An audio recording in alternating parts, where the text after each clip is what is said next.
Greek life and drink life, are they related? According to a national college assessment, 2/3 of college students overestimate their peers' drinking behaviors and have reported to have drank alcohol within the last 30 days prior to this survey. And that is a very large portion of these college students. But let's take a look at specifically within Greek life. In a survey done by Barry D. Cowdell, a persistent researcher of drug and alcohol abuse, it was found that 97% of the 3,406 nationwide members of the same fraternity were drinkers, and 86% of them were binge drinkers. Binge drinking is defined as consuming more than 4 to 5 drinks at a time. And furthermore, 64% of them are frequent binge drinkers. And these are even more expanded on these large numbers among college students, specifically Greek life. And that raises the question, does participation in Greek life affect one's desire to conform to drinking norms? Affiliation in fraternal organizations does affect one's desire to conform due to ritualistic synchrony and false impressions of their peers. Ritualistic synchrony is a major underlying cause of conformity.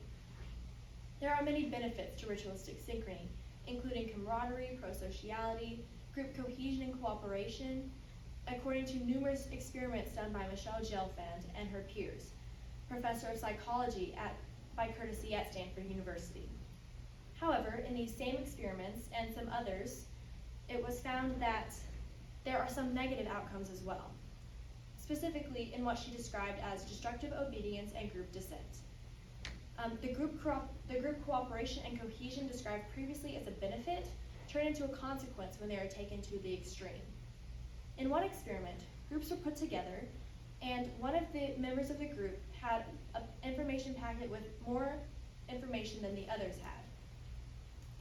This group was guided towards synchrony through a chanting task, and then after that synchrony, they were all asked to form a group consensus about which company to choose based on the information within their packets. Now, it was found that it was more likely for the student that had the more information and potentially game-changing information to conform to the group consensus rather than speak out against it, even if the opposition was favorable based on that extra information that they had. This shows the effects of synchronous actions on individuality, whether that be speaking out against the group opinion or just preserving their own opinion despite oppositions.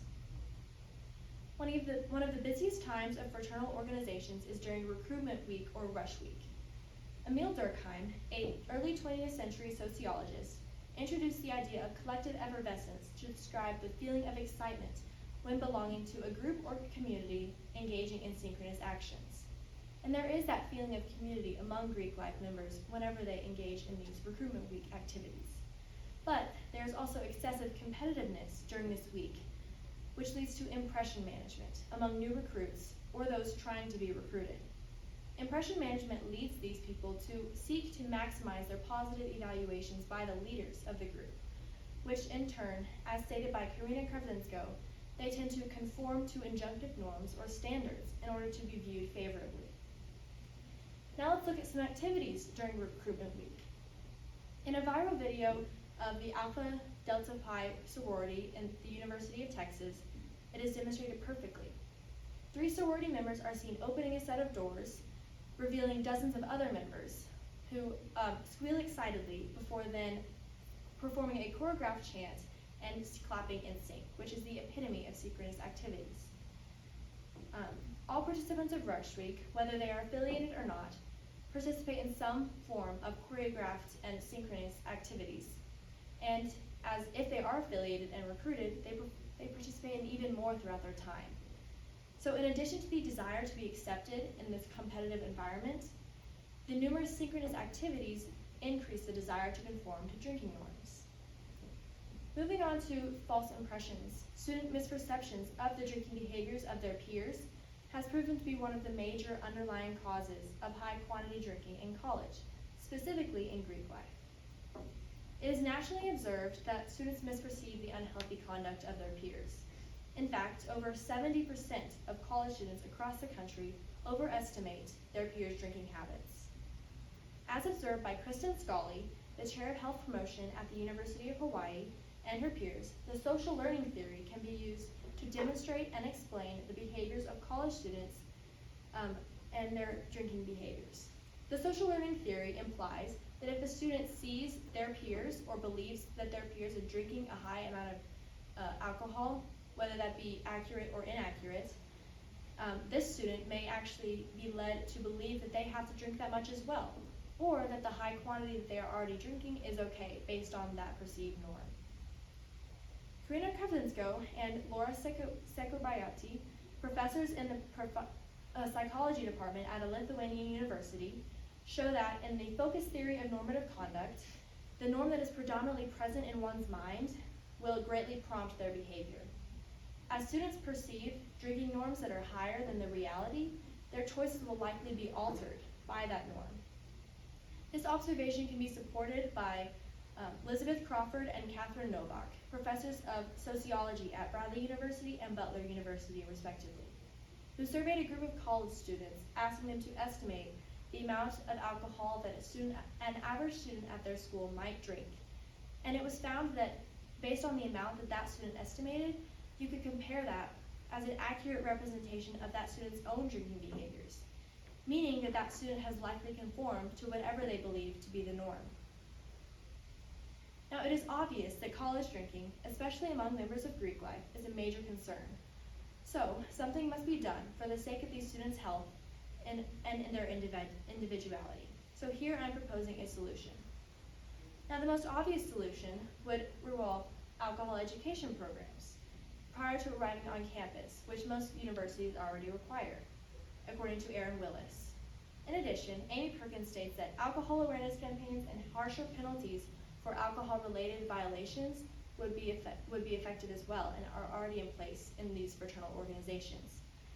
However, previous research shows that these brief alcohol interventions yield only modest results, and that education alone is not effective. So, the most effective solution may come in social norm interventions, according to Kristen Scully. She says that campus-wide educational efforts should include social norm interventions to help students adopt a more realistic and less exaggerated view. Through this type of intervention, students would be exposed to the realities of drinking behavior of their peers, thereby shutting down the previous norms. In addition, leaders should reference the cultural context of these fraternal organizations in order for the members to reflect the behavior and the founding values of the organizations. However, the success of this action relies solely on student compliance and willingness to participate in these and look at their own health before participating in this type of drinking behavior, and not all students would be willing to do that. This is the most effective solution, though, because it aims at shutting down the false impressions of peer behavior that I mentioned recently as a major cause, which would then shut down the problem at the root. To conclude, affiliation in Greek life does affect one's desire to conform through synchronous behavior and false impressions. However, there are many ways to intervene and prevent students from participating in dangerous amounts of drinking. Thank you. So my first question, what evidence did you gather that you didn't include? Why did you choose not to include it? So I came across an article by Aaron Hank from Bradley University, who found that as the brain develops, the ability to resist conformity increases because of certain parts of the brain that control choice making. They aren't as developed in early age compared to about the age of 22, which would then imply that freshmen are more susceptible to conforming to drinking norms than a senior in college might be. However, I did not include this information because I didn't feel it was specific enough toward Greek life to be included as a major piece of my research and presentation. What are the implications of your findings to your community? I think that if the presentation of the issues revolving Greek life and drinking norms would help my peers to be aware of the misperceptions and false impressions of Greek life and their norms, so that maybe if they go to college and join a fraternity or sorority, they can resist the false impressions that may come about and perhaps be able to help their own health.